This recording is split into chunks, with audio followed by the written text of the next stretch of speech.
They turn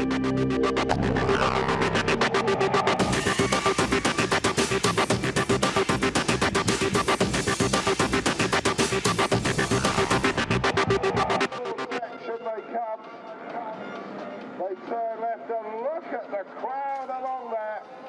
Hello and welcome to Matterley Basin for round 16 of the FIM MX2 Motocross World Championship.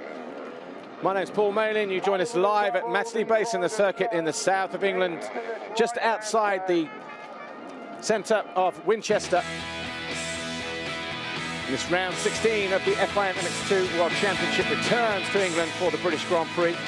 And this Matterley Basin circuit situated just a stone's throw away from the south coast and just around the corner from the Matterley Bowl, where General Eisenhower addressed American troops before the historic D-Day landings in 1944.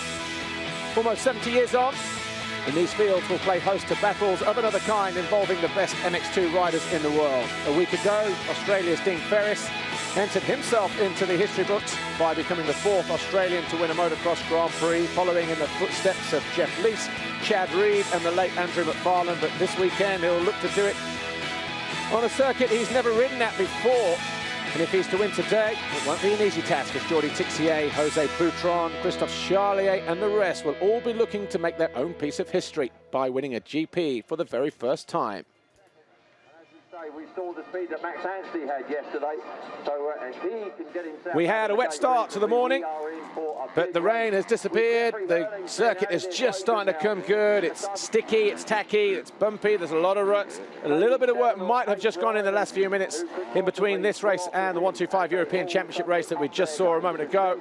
But the crowds are here in their thousands. They're braving the conditions, and hopefully they will have something to cheer about. Jake Nichols was on fire in qualifying yesterday, but we're going down to Amy. She's on the grid. It's the first MX2 race. We're going to have a word with home rider Mel Pocock. Mel, we've been all over the world this year, and finally with one round to go, we're back at home. Must feel pretty good. Yeah, no, I'm happy to be back at home. Not feeling my best this weekend. I had a bit of a big crash last weekend in Bastogne and hurt my knee, and also got my ankle run over. So I'm taped up and running a little bit sore. So see what I can do. Talk to me about yesterday's qualifying, because to be fair, you made a great start. Yeah, I made a good start and I was in second, and I come through the whoops, and as I come through the whoops, I got a little bit whiskey foot and dabbed my foot down and really hurt again. But it's okay, I've got to just go out there with no mistakes and keep clean and lead a good race. And it's good riding in front of everyone. Everyone's cheering me on so much, so it's a good feeling. Absolutely, and there were a few frantic moments from various riders yesterday. Do you think the absence of Jeffrey has maybe stoked a few fires? Yeah, of course it has. The wind's open for anyone now, so everyone's just up their game a little bit more and just thinks that they can get themselves on a podium or maybe win a race. So, of course, it's made everyone give it a little bit more on the throttle. Well, best of luck, and let's hope it's you. Right, that's all from us down here on the start line. Interesting words there from Mel Pocock. Well, normally the riders enter the line for their sighting lap via the Monster Energy podium, but we're going to take a quick look behind the scenes at Wilver and the Star, KTM. Courtesy of that Motocross, Motocross, we see out of the rock, Suzuki, fourth there on the warm-up. Here he comes, coming in. Right, let's take a look behind the scenes at Jackie Martin's race team. MX2 race friends, MX2 race friends, MX2 race friends, MX2 race friends, MX2 race friends. GP riders in new, different, challenging situations. So we're here at the race centre, very close to Winchester, to see how the Wilver and Star and JM Racing boys get on virtual four wheels.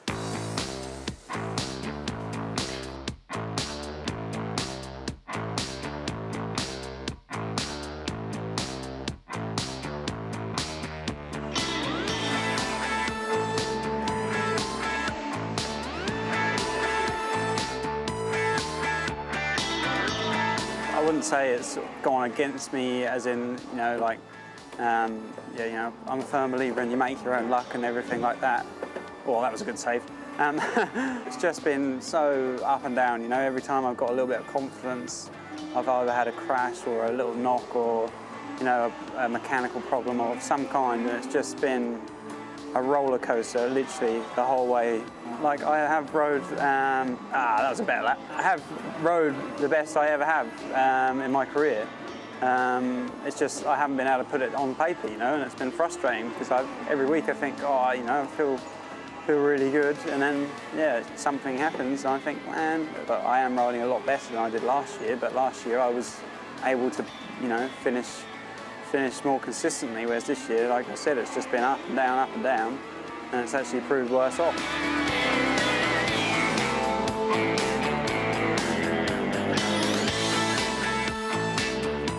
Yeah, for me it's better if I'm quiet person to like yeah, it's difficult. Yeah, I need to stop. I can't drive and yeah, at the beginning of the year, so I do 2 podium on 2 races, so it was really good. But after I got my injury, so yeah, I have I had little bit not chance, but I think I work on the good way, and maybe we take the same way for next year, and hopefully I can do a podium every race. At the end of last year, you know, the top 3 went out. Well, other than Jeffrey, the other lads moved up. So everyone said, oh, well, that should automatically put you in second in the World Championship. And, you know, I sort of thought, well, you know, if that works out like that, it would be brilliant. But, you know, I never thought it was going to be easy. So many young people have stepped up, and new people have come in and, you know, took it to the next level and offered up the same, if, well, more competition than there was beforehand. Yeah, we've got to move up next year with the age limit and stuff, and yeah, I'm excited about it because I'm a big lad and feel like I ride a 450 quite well. But yeah, at the minute I don't have a team, so I'm not too excited about that. My team have been very supportive, and you know, they've said that they actually tried to still run me in MX1, but it just didn't work with budgets and different teams and everything. Yeah, definitely a tough time. Yeah, for me it's really good because for me it's new bike, so this winter we can work yeah, very hard about, yeah, on the bike, and when it's new it's always exciting than when you have always the same bike. Ladies and gentlemen, next to his teammate, it is from Sussex down there, riding for Monster Energy Yamaha, Mel Pocock.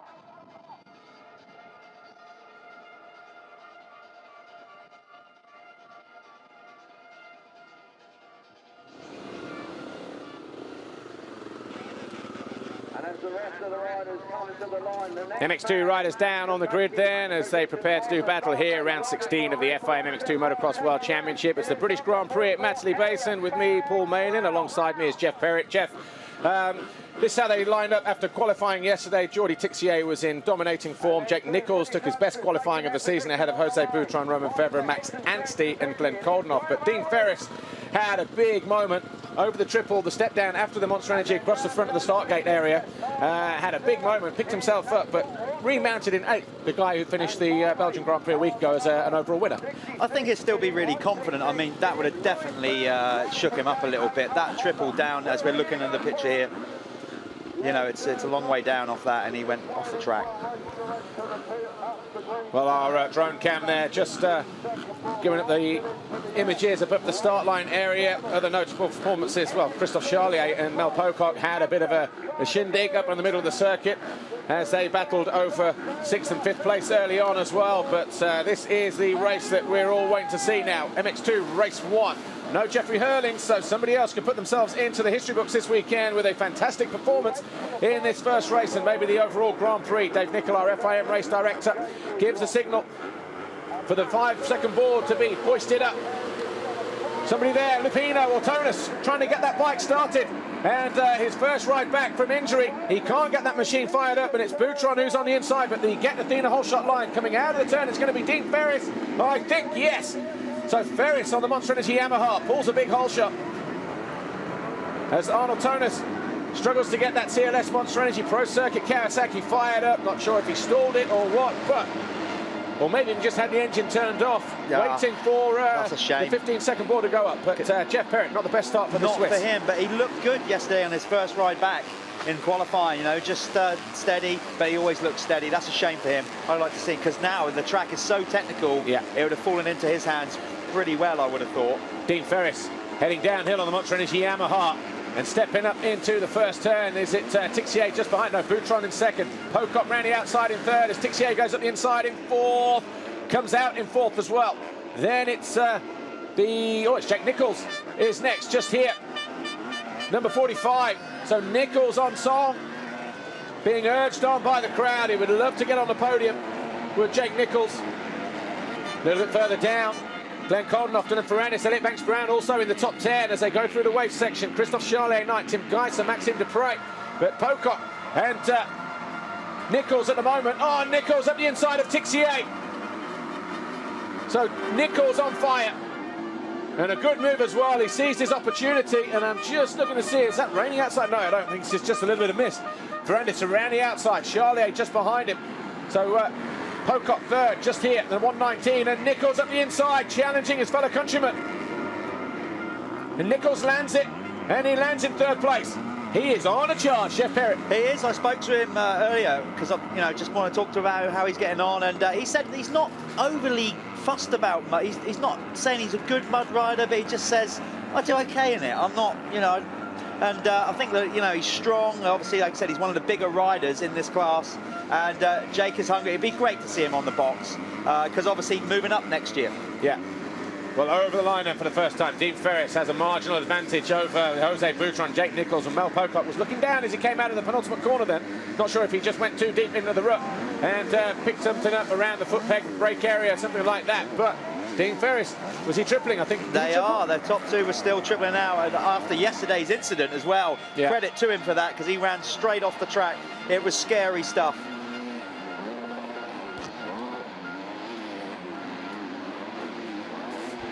Just on board, down into the first turn with the Wilbur Nastan jam. That's is that Nichols? Yeah, it's Nichols actually. So he's our onboard camera. That's Ferris. Holds himself nice and steady through the middle of the turn. Picks up the Get Athena hole shot. And this was at the bottom of the hill. Is that Charlier going down? So Charlier catching the rear wheel of Ferrandis, I think it was. Yeah, those two got together after Mel Pocock had an incident with all three of them in qualifying yesterday. So Ferrandis and Charlier coming together again. But that was inadvertent yesterday with Charlier and Ferrandis because Mel Pocock, as he went up and over the step, lost the drive, was messing around with the roll-off, drifted offline, caught Charlier. He ricocheted off. There was a back brake check moment and a rear wheel, front wheel connection. And when he came off the back of off the back of Mel Pocock, talking about Charlier here, he fell right into the path of Ferrandis, who was just holding his line. Yeah, and that nowhere was to go. So Ferrandis was the victim in that one, but not this occasion. It was Charlier that has again thrown away a good position.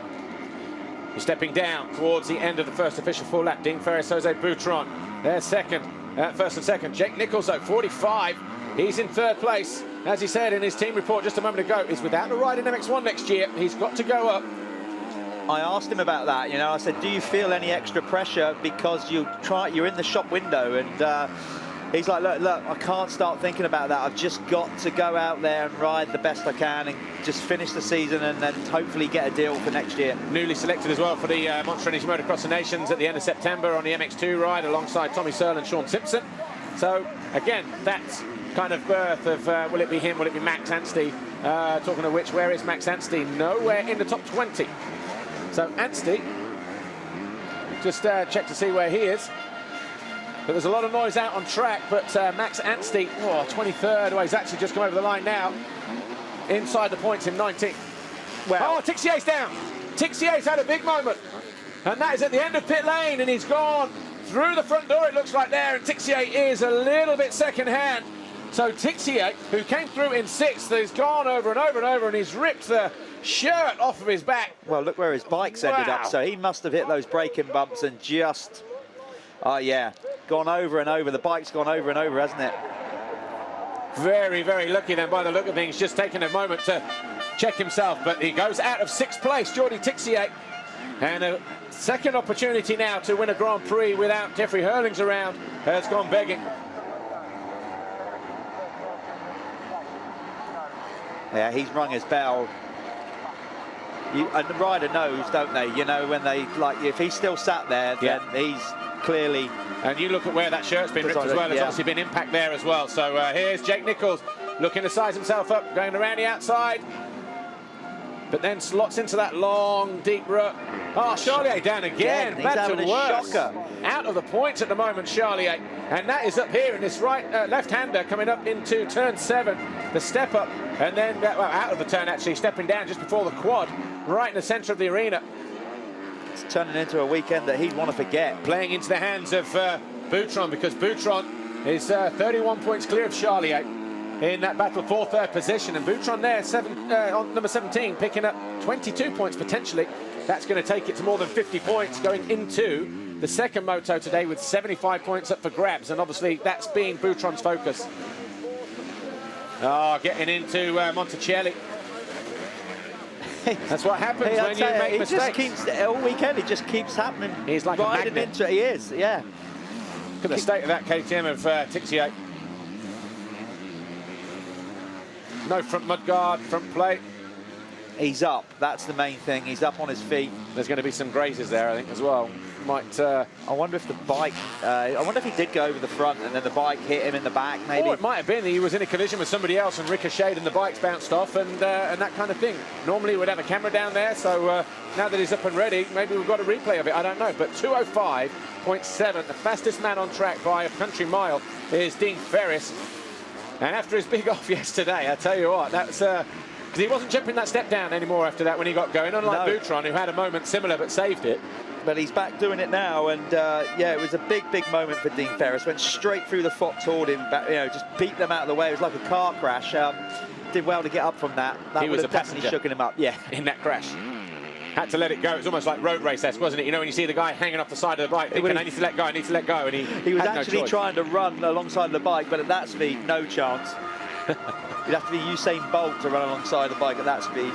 Yeah. Well, you know what I'm like when I get into my my action. I was about 20 octaves too high during the qualifying race yesterday. Mel Pocock, though, he's in 5th place. Monster Energy Yamaha. So Dixon's boys at their home Grand Prix, 1st and 5th at the moment. Maxime Dupre in 9th. That was a smart. I don't know if he meant to do that, but Dylan Ferrandis behind there. Did you see that little smart line? He used that little. Well, they basically make little dirt barriers, and he kind of just launched up over that. That was. Nice. I'd like to think that was intentional, because if it was, that was cool. Well, he is a technical rider, very, very technically gifted, and that's one corner. Looks like he's had a bit of work, roughly, just roughed around after that 125 race, you know, just to get rid of some of them ruts, side by side, bar to bar, very close between Boutron, and he's gone through. So Nichols now up in the 2nd place. With a lap time 2:05.6, he's 6.9 seconds down on Dean Ferris, our race leader. What a great camera angle. That actually shows just how close these guys get in the air. Yeah, and there was nothing in it. Well, we can talk cigarette papers and all the rest of it, can't we? Oh, I got nervous then. I don't like that. But they're on 2 wheels, the pair of them. If that was Charlier, it might have been from this angle, coming out of the final turn. Nichols up the inside. Oh, it just kicked there, didn't it? Look. If those wheels touched, Boutron would have... Boutron was the onboard camera there as well. I bet we've got another camera shot of that possibly queuing up. But we've had 3 official laps. Ferris still the fastest man on track. Sets the Jake Nichols sets the fastest sector in, by a considerable margin as well, 8/10 or something like that. So Ferris, Nichols, Boutron, Koldenhoff, Ferrandis, they're your top 5 riders. Mel Pocock now 6, Geister 7, Bax Brown on the HM Plan KTM is 8, Dupre is 9, and Kevin Fors 10. Alessandro Lupino is 11th, Roman Fevre is 12th, as we go on board with Jose Boutron through the wave section, right through the centre of the racetrack. Stefan Kier Olsen on the JTEC Honda is in 13th, Graham Irwin is 14th. The noise around this place is typical of the British Grand Prix, isn't it, Jeff Perry? It is, but look, this is Jake's best chance right now of winning a GP moto, and that home crowd advantage, they're going to lift him. He's closing in, he's trying to, obviously done the quickest first section in that last lap to try and pin back Ferris. He's got a chance. The crowd will be going nuts. Well, you can hear how loud they're going. He could be a danger man. 122. Dylan Ferrandis is coming to that part of the track as well. That was just on the top, wasn't it? The previous lap where he hit that little knuckle of dirt. yeah, like you said, he is so technically gifted. Excellent to watch. Going to be riding alongside Tonus and Lupino next year. Yeah, that's a strong team, very strong team. Looks like Tonus did get started. No, didn't even complete a lap. Look, nothing. So needed to get the time under his belt. Jake Nichols sets the fastest lap. Look at that, 2:03.9. That's a second quicker as Jason Clermont comes in. The Bud Rockstar Racing Kawasaki rider had an off front end all twisted and bent up. I like it when you see the amount of technical stuff that's available to these teams and mechanics, and nothing surprises me more than a boot to the front wheel. Yeah, good old kick or get a hammer out and hit it. That'll do it. Well, Dylan Ferrandis, he's on a charge. Look at this. This is Boutron third with Coldenhoff in fourth on the standing construct KTM, and Dylan Ferrandis in fifth. Three young guns all challenging for that, well, at the moment, the third podium step. But with 23.5 minutes to go, it's Ferris and Nichols out. They're the guys that are setting the pace at the head of the field.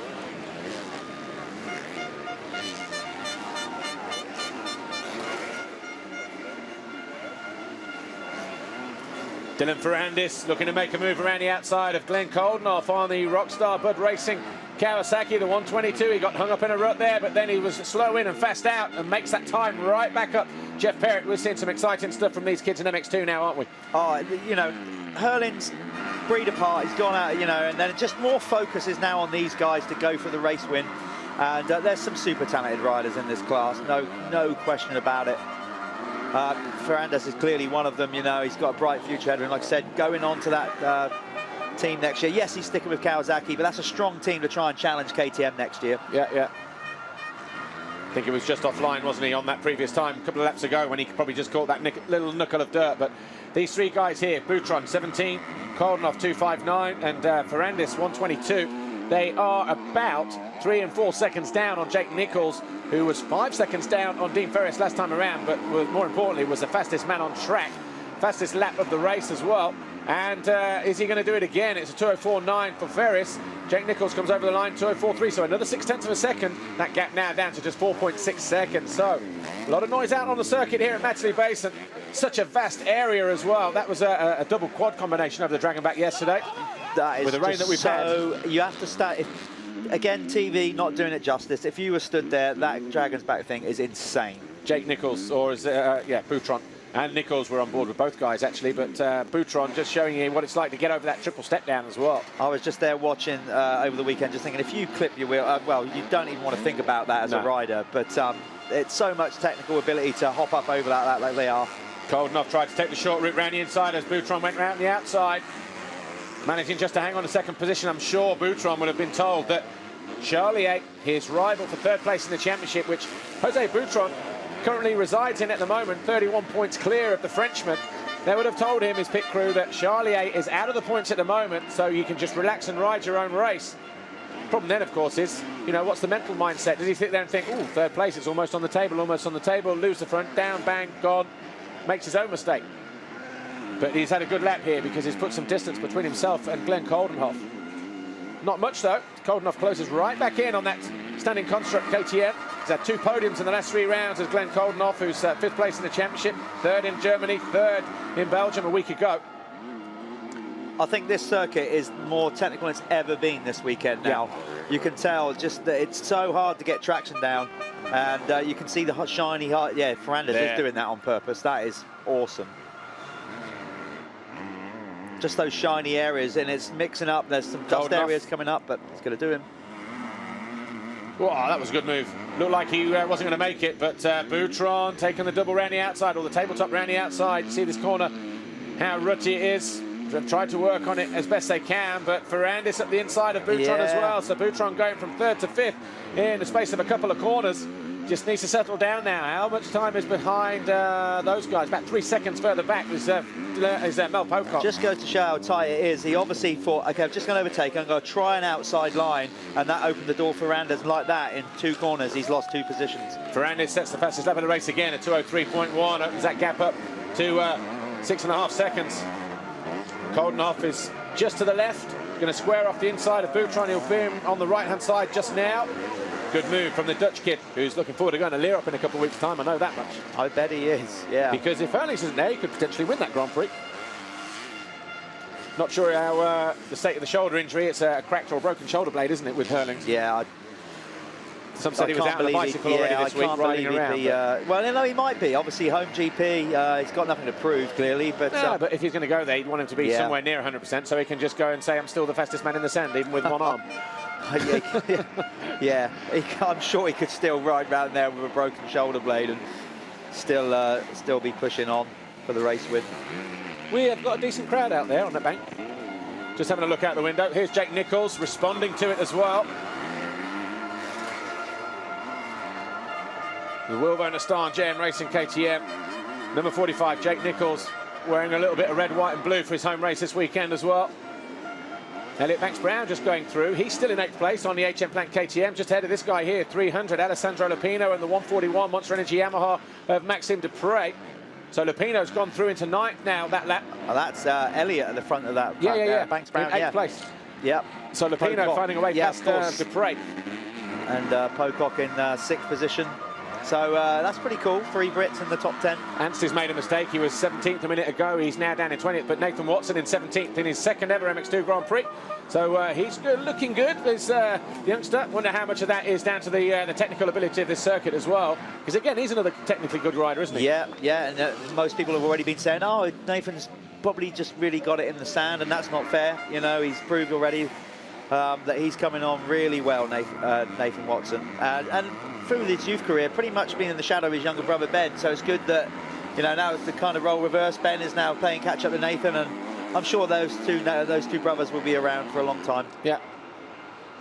Alessandro Lupino, again, another rider who's been on the podium a couple of times this year. Had Harry Nolte on the MX Live studio show yesterday and said, you know what, actually should have done better. You know, I pretty much asked the question. He said, yeah, he should have done better. And, you know, you look at the material those guys get, maybe that's the case. But it was his first ever podium at Bulgaria. Then he got one in Italy at Maggiora, which was a great venue this year.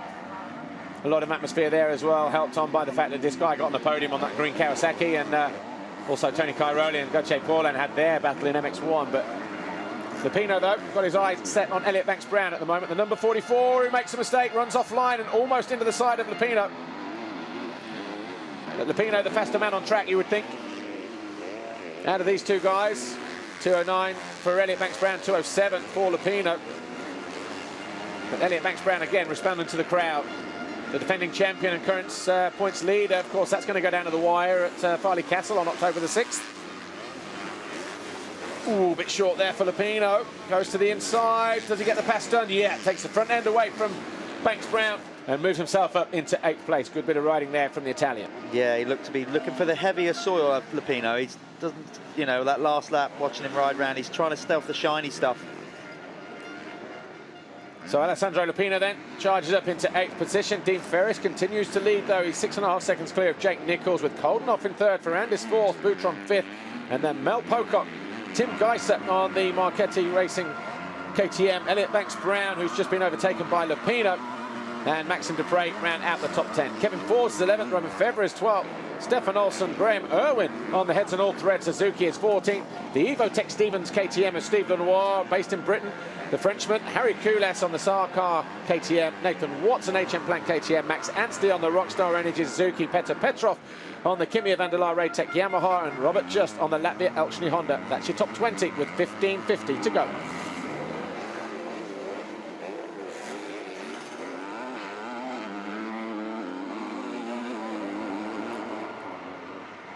Just over 15.5 minutes plus 2 to go. Jeff Perrett, a very technical circuit, just a pass looked like it was going on in the background there as they stepped down. Not easy to see who that is, but Elliot Banks-Brown, though, we just saw him a moment ago, just dropping down to 9th, losing that 8th place to Alessandro Lupino, who is on the charge 2-3 seconds a lap quicker than the Brit. Here he is. Oh, he's short. It. Oh my God. That was a heavy landing. It sounded like he was in 2nd when he could have been in 3rd, or 3rd instead of 4th. You know, I was stood there yesterday watching the MX1 go over that, and it is huge. We've seen the riders go off the track there yesterday in qualifying. Ferris, one of them, of course, but he's now leading the way. But yeah, and in these conditions, they're stretching it out. You could tell the minute he took off, he knew he was coming up short. Couple of Brits on screen. Max Anstey, number 14, Rockstar Energy Suzuki Europe. He's up into 17th place, so he's responding again as he hangs up the side of that Suzuki. And we also saw a moment ago as well, 997, Nathan Watson, who Anstey has just passed on the HM Plant KTM. So looking to pick up some points here, Nathan Watson, for Max, Roger McGee's team. Yeah, Max was strong yesterday.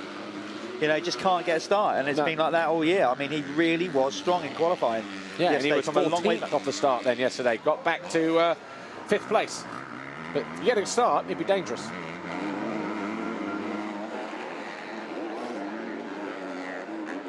Glenn Koldenoff, standing construct KTM, in third. That number 259 KTM. He's had a pretty good season in MX2 this year.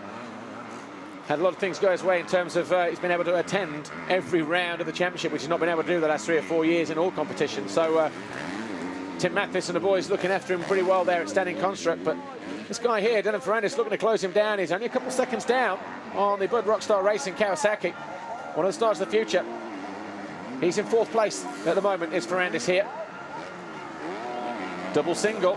There are still some guys getting over that though, but we saw from Lupino, when you're short, it is a big panic rev moment, and you don't know if you're going to land short, bounce and go down, or if you're just going to ride it out. But it's not a sketchy jump, but it's just one of those you just need big kahunas, as they say.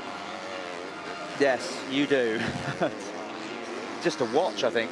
It's quite scary just watching. There's something hanging off the bottom of Ferrandis' bike there. Looks like an overflow pipe. Is it the or something overflow that might have pipe? dropped Yeah, down. wasn't sure if it's that or a guard starting to come loose. No, maybe just a bit of a... No, it's a long overflow pipe. Yeah, maybe just a bit of string or something that was dirt, debris on the track. Yeah. Weird. Just trying to pick up. Don't know. Anyway. Either way, it's not slowing him down. No, it's not. Ferrandis going after this guy here, Glenn Koldenoff. This is going to be the battle for 3rd place. Jake Nichols has done well. He's got that gap down another couple seconds. Look at that, a 203.5, his fastest lap of the race. Not the best lap, but he's knocked another couple seconds off for Dean Ferris. That gap now just 4.5 seconds with 12.5 minutes plus 2 laps to go in his first race in MX2.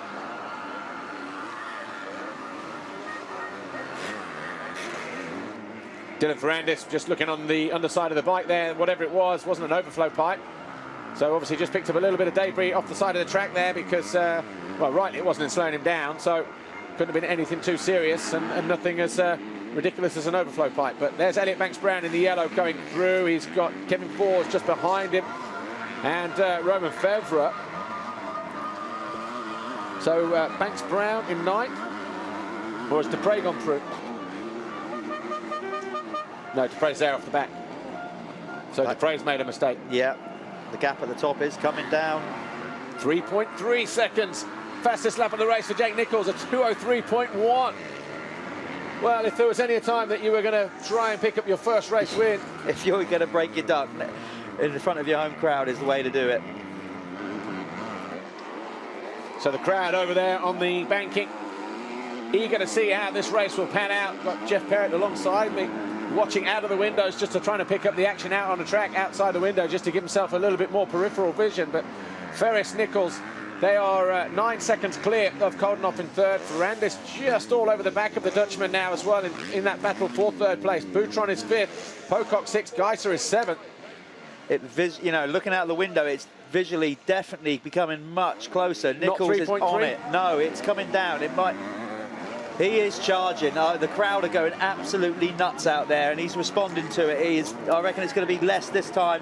He's got him in his view now, and that makes such a difference to a rider, doesn't it? Well, we're just looking at the first sector points. Ferris was about 4/10 quicker, but that might have been between the last sector and the finish line. Then we've got 39.4 at sector 2 for Ferris, a 39.5. So again, not much in it, but like you say, visually it looks like it's coming down, which is important for Nichols. Ferrandis round the outside of Koldenoff.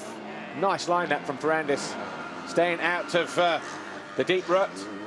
It's close right back into within the bike length of the guy from the Netherlands, Glenn Koldenoff.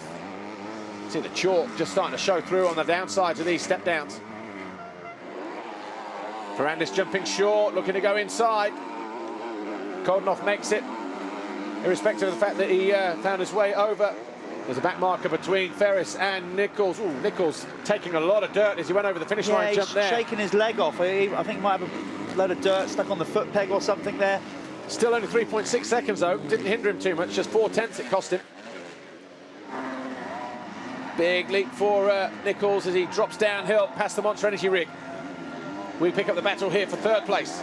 So 2 battles going on, 2 intense battles. One for the lead between Ferris and Nichols. They're separated by about 3.5 seconds. And then you've got the 259, the lead rider in shot here, and the guy in the middle, Dylan Ferrandis, separated by absolutely nothing. Ooh, a little bit of a kicker on the top of that step down there. Guys, you've got to be careful as that develops over the next 9 minutes plus 2 laps. Of course, MX1 to follow this race immediately. The racing line does look like it's starting to dry. It's dust kicking up there. Look how the ground's slicking up as well. Coming out of that turn, Ferrandis was sliding forever.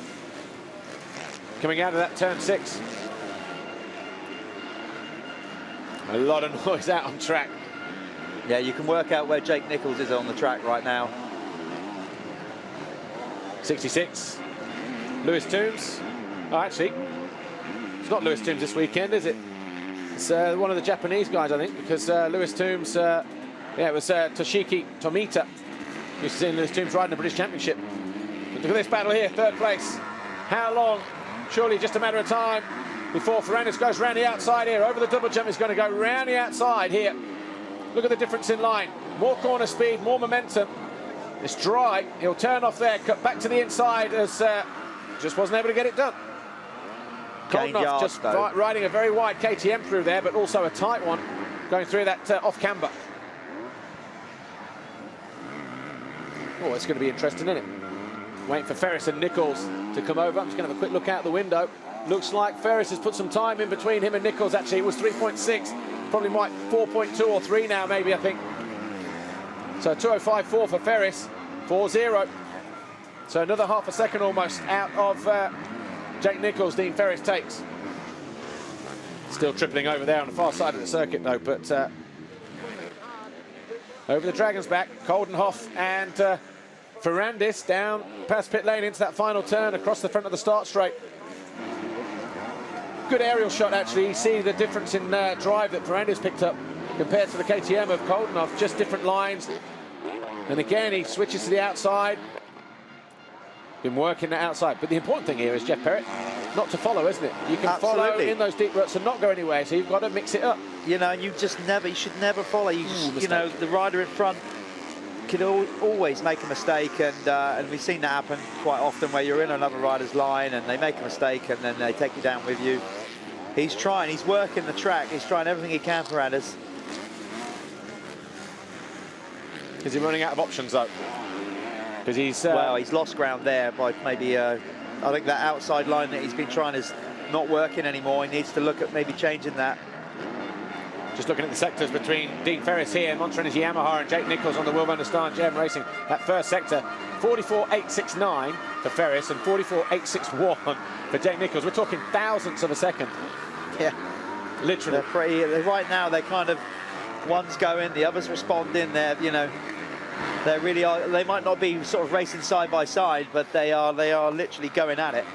Well, Dean Ferris was 3 points behind Glenn Koldenoff in the battle for 5th place in the championship. Of course, he's leading the way here, so he'll inherit 5th going into moto number 2. There's Christophe Charlier. He's now into 19th place on that Monster Energy Yamaha out of the Rinaldi garage.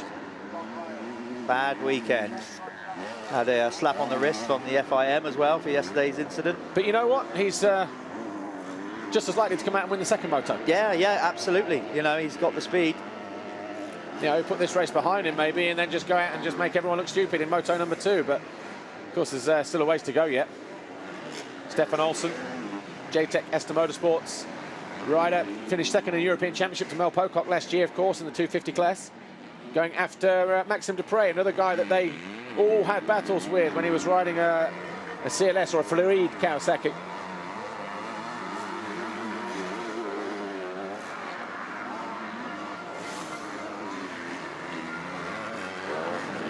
th13th place at the moment, Stefan Olsen. Elliot Banks-Brown just getting past there by Kevin Ford on the Kimi Raytech Vanderlei Yamaha, the 922.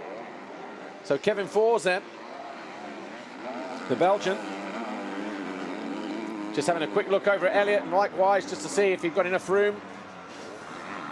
Dropping down the hill, then loses the front end and a position. A lapse in concentration, does all the hard work. He's been behind Banks Brown for, what, the past 6 or 7 laps, and just a silly little mistake means he's got to do it all over again. As a rider, that is so frustrating when you do that. You've worked hard, you do it, and then you just get angry with yourself. This is where he's now got to keep his composure. Under the watchful eye, this team of Mark Votes, former 4-time runner-up, I think, in the 250 class. 2-stroke days, of course, you know. Yeah, he came more close than a few years so ago. many times, and but obviously racing with Stefan in his prime and some other great riders, and couldn't quite get it done. But he was so physically strong. There's his teammate, 152, Petr Petrov, in 20th place, just been lapped there by Jake Nichols. There's Ferris just around the corner. That's the difference between Keeping the first and second. pressure on. I mean, you know, Ferris has got to keep it on 2 wheels. And mistakes are easily made. We saw it yesterday when he did that big triple, you know. What's to say that he only over-jumped it by a fraction, but it was enough to put him off the side of the bike. But he didn't flat land it. He was where you've got those little banks of dirt where they've scooped the ground. It was literally where the marker pegs go in. So he landed in there, which was really, really soft. So he was just offline by about still tripling. handlebar. Yeah. That hasn't put him off at all. No, and Jake Nichols is tripling down as well. Yeah, they've got it dialed, those two. Yeah, Jake looking good.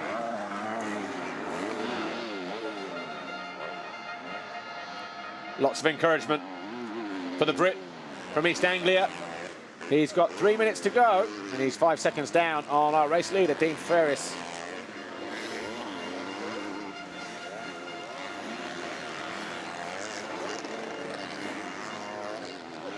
Three minutes plus 2 laps to go. Glenn Coldenhoff takes a stab in the turn at the bottom of the hill, turn 5. Dylan Ferrandis soaked all over the back of him. The 122 still not able to find a way through. See how hard and slick the ground is. Starting to dry out a lot now, but Jeff Perrott, you look down the hills on the landing on the downside of the tabletops, particularly the one in the centre of the circuit, dropping down into turn 15 under the Monster Energy bridge. And you see the white chalky ground. It's just the way the nature of the ground is over here, isn't it? I mean, you can go out to Winterbourne, Gunner, Barclays track, just in Barclays track, and the ground is the same. You can go to the Ken Hall about 10 miles away from here, and it's all the same, hard and slick and chalky. Exactly. When this circuit was built, you know, it's still bedding in, but now we've been here long enough where the dirt has really settled. We've had, like I said, finally had a summer, and it's baked it hard, and it is a different track to what it was last year, regards of surface, or, you know, being a bit traditionally a bit more loamy. And as much as they tried to work the, you know, the sawdust and the wood chippings in, it's still going real hard. And I think this circuit will end up being quite hard packed down the years. Yeah. Well, yeah, look there, look, that white patch, just they come into land. Square edge bumps, accelerating bumps, big braking bumps, you got everything. Yeah, you do get that. And of course, now we've had that rain this morning as well, on top of that hard surface. You've got some parts out there that are like an ice rink, and then you've got other places like the new section, like you said, the start, it's all nice and loamy and loose.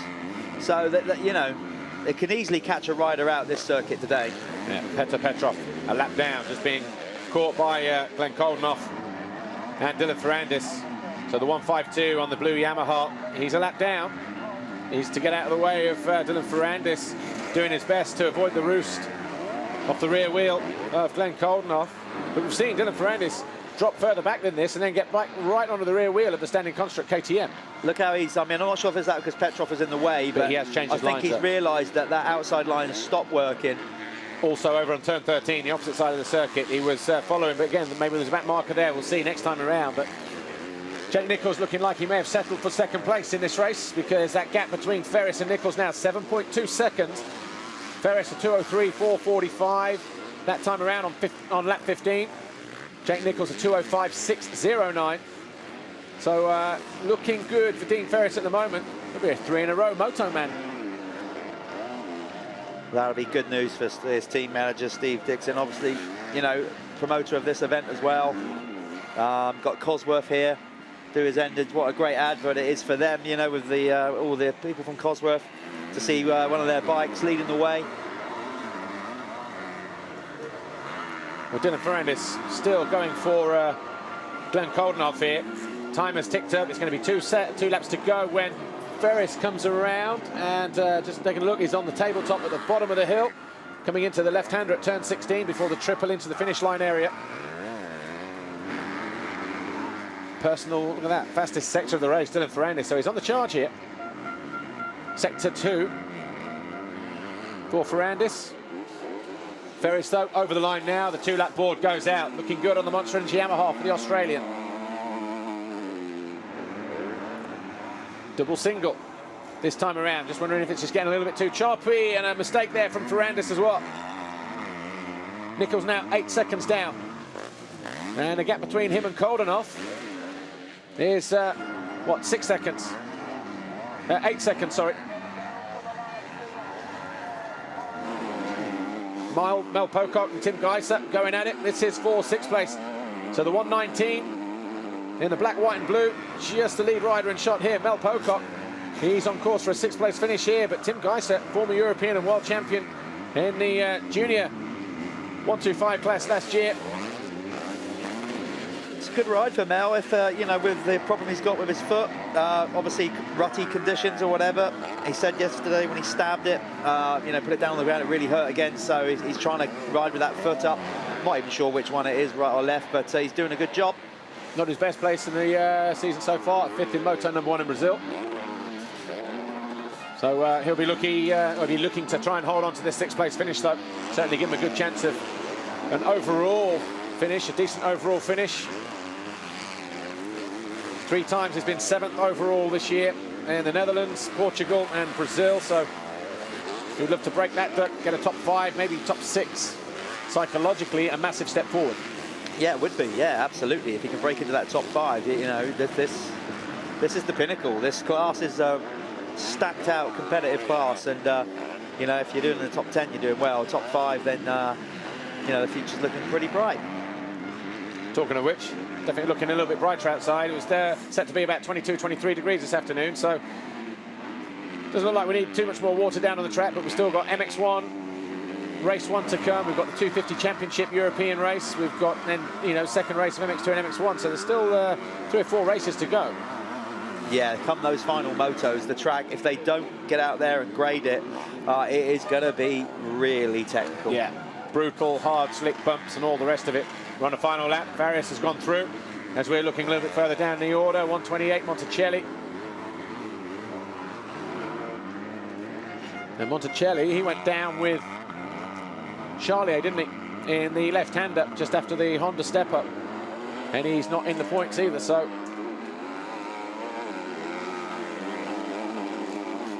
Is that Ferris just coming around in the final turn here? No, it's Pocock and yeah, Ferris is over there. But I thought the rider off the back was probably Ferris just coming up behind them just to lap up. But there's Ferris up in the step up in the background, getting ready to lap Charlier. Charlier's just in this corner, just below the camera here. But Dean Ferris, triple single, not taking any chances on this final lap. Could have been a good performance from him. Again, like we said, Jeff Perrett earlier on in the races, you know, with the 65s, 85s, 125s, particularly with Paul Jonas. Get that start makes life so much easier. When you pull a whole shot, then you can concentrate on your own race. Yeah, that's exactly what he's done, and he's opened up a nice gap. Yeah, he's ridden a really good race. He's responded to when Jake has stepped it up, and he seems like he's been in control the whole time. If you're coming off your first ever GP win, a double moto win as well, confidence will be through the roof. So right now, Dean Ferris is the man that's confident and, you know, making up for the fact that Jeffrey Herlings is missing, and he's the rider that stepped up to the plate, as it were. Yep, absolutely. Well, just a couple more corners for the Aussie. Double single, like I say, not taking any chances. He's in the penultimate corner now. So another big day, another big moment for Dean Ferris. A week after winning both motos in Belgium at Bastogne, he wins moto #1 at the British Grand Prix here at Matterley Basin. At his boss's home race and the home Grand Prix for the team that he rides for. And he is in pole position going into moto #2 a little later on this afternoon. And he could be on course for winning his second career Grand Prix victory. Of course, no Jordi Tixier to deal with, who was one of the big threats And, well, Jake Nichols, though, comes over the line in second. A great ride for him on the Will Vonestaan JM Racing KTM, and Glenn Koldenoff on the standing construct machine as well, just edging out Dylan Ferrandis for that third place. Ferrandis fourth. We're waiting for Jose Butron to come over the line in fifth. But a great ride, a great MX2 race, Jeff Perrett. Yeah, great opening moto, and I think the track is just going to get more and more technical, and I think, you know, as we go through the day, we'll see some really, really good racing. Got the Get the Athena Whole Shot Award as well. So Gerardo Ratzenbeck, the Athena General Manager, on hand to present him with his first Whole Shot Award, I think.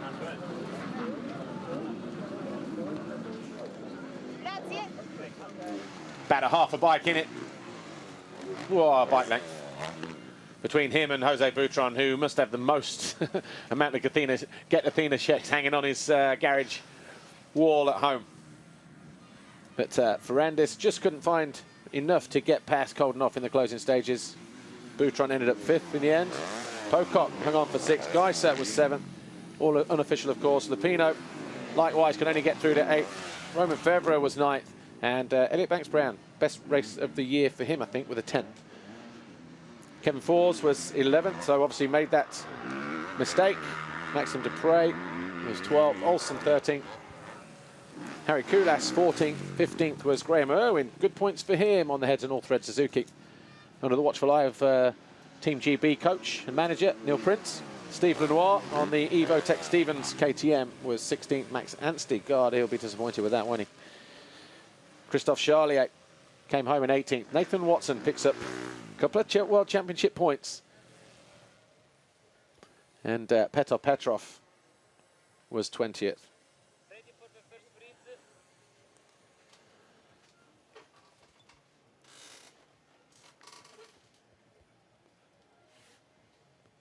Nice and breezy here. Skies brightening up a little bit. Circuit coming into perfect conditions for the most part anyway. It's going to be a little bit wet and boggy in some of the parts on this racetrack, but it's getting very bumpy, very slick. It's going to be a challenging race for MX1. Of course, they'll be going out for their first race. Will start at 1:10. That's a 35-minute plus 2-lap race as well. But official confirmation, Dean Ferris from Jake Nichols, Glenn Koldenoff, Dylan Ferrandis, Jose Butron, Mel Pocock, Tim Geiser, Alessandro Lupino, your top 8. See the points awarded as well on the side. Roman Fevre, Elliot Banks-Brown, best rider of the year for him so far. Kevin Fors, Maxime Dupre, Stefan Olsen, Harry Koulas, Graham Irwin, Steve Lenoir, Max Anstey, Christophe Charlier, Nathan Watson and Petr Petrov, your point scorers. Here's our race winner, Dean Ferris. Dean, following up the successful outing in Belgium with a race win in Moto number 1. Yeah, well, we're in England, but yeah, it's. No, I meant last week. Oh, last week. Well, 2 weeks ago. Yeah, no, it was good to back it up. That's 3 in a row now, and I actually got the whole shot the first time all year, and I really didn't know what to do with myself. I was kind of a bit scared on the first couple laps, and then I realised I was pulling a gap, so I was, I just rode. Tried to ride smart, and it's quite technical out there. I made one big mistake, and it allowed Jake to catch back up to me, but then I pulled it back out again, and yeah, I'm pretty happy. Thanks to the team, Monster Energy, Yamaha, Bike at Cosworth, all my sponsors, UFO, M2R, 100% now Point Star. Great job. We'll see you for your race 2.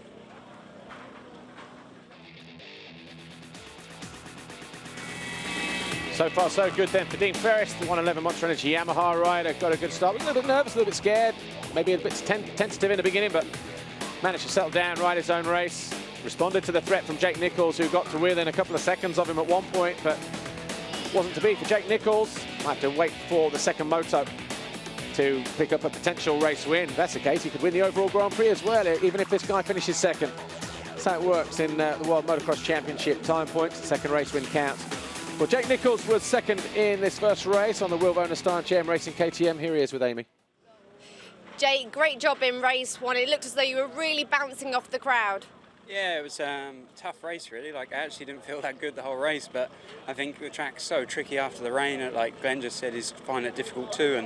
And I'd have laps where I'd think, oh my God, they're going to catch me and pass me, and the gap stayed the same. So real tricky, but really pleased with obviously second in front of a home crowd. They're really loud out there. So Yeah, pretty good. Try and ride a little bit better, a little bit more relaxed in the next one, and hopefully, yeah, bridge the gap to Dean. Thanks, Jake. Thanks. Third time this year then, Jake Nichols gets a second place finish in a moto. Can he be consistent enough to make it work and get him on the podium for the first time this year in terms of overall Grand Prix results? Actually, he was third overall in Holland, so excuse me for that. But he was fourth in Sweden, and that's as close as it's been for a while, actually. Eighth last time out in Belgium, twice seventh in the Czech Republic and Germany. So he's long overdue another visit to the podium. It'd be a great place to do it here at home, wouldn't it? Here's Glenn Koldenoff. Glenn, third place for you in race 1. Talk me through how it went. Jake mentioned just a second ago that you found it quite tricky out there. Yeah, it's true. Actually, before the moto, I got pretty sick and almost no power. So I feel pretty bad on the moto, but I could stay in third position. Was really difficult, but I made it happen, and I'm happy with it. Well done. Sounds a little bit disappointed, though, Glenn Koldenoff, and you would be if you've just lost fifth place in the championship to Dean Ferris, who would have taken another 5 points out of him. So Ferris now moves into fifth, 2 points clear of Glenn Koldenoff, who now drops to sixth place in the standings. But still, good season so far for the standing construct KTM youngster. Which one of these guys, though, is going to pick up and lay down the gauntlet? Jeff Perrett going into moto number 2 for a potential overall victory. Well, I'm not sure. Ferris is obviously very, very confident, but Nichols got a chance to win his home GP, so surely he's going to lay it on.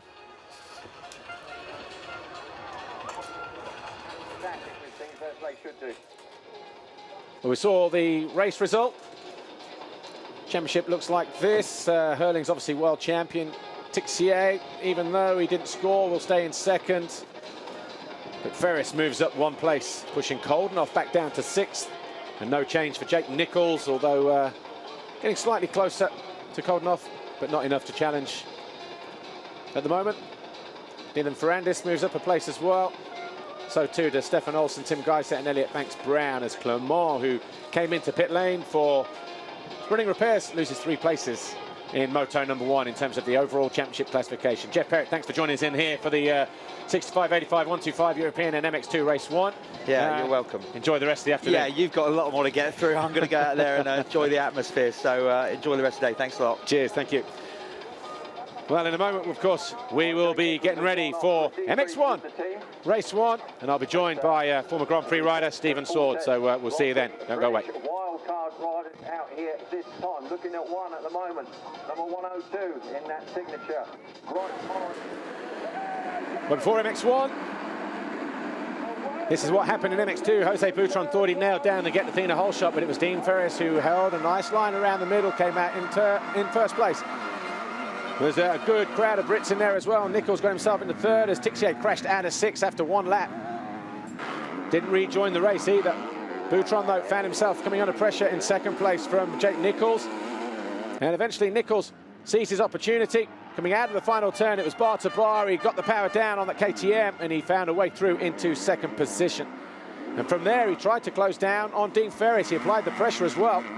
Koldenoff went through into third, pushing Boutron back to 4th, and Dylan Ferrandis also, the 122 was on the charge as well. He also found a way through and he was challenging Koldenoff in the closing stage of the race. Jake Nichols was going after Dean Ferris, our runaway leader, and he went on to win moto number 1. Ferris on the Monster Energy Yamaha, making it 3 race wins in a row now. Jake Nichols was second and Glenn Koldenoff was third. We're back in a minute with MX1, race 1. The man who could be world champion after this race, the 222, Tony Cairoli. Second up, Jeremy Van Hoorbeek. The only man who can stop Cairoli winning the championship is 25. Third place man, Clement de Sel. Kevin Strybos, next man. Then Big Ken Delica. Gautier Paulin. David Philippard. On a wild card ride, riding for the Bill-based Honda squad, 131, Nicholas Orban just in front of Sean Simpson, having one of the best rides of the season for him. And there goes Tommy Searle with that number 100 as ever. Mark Ruber out there as well, having a one-off ride. Alex Stowe on 98.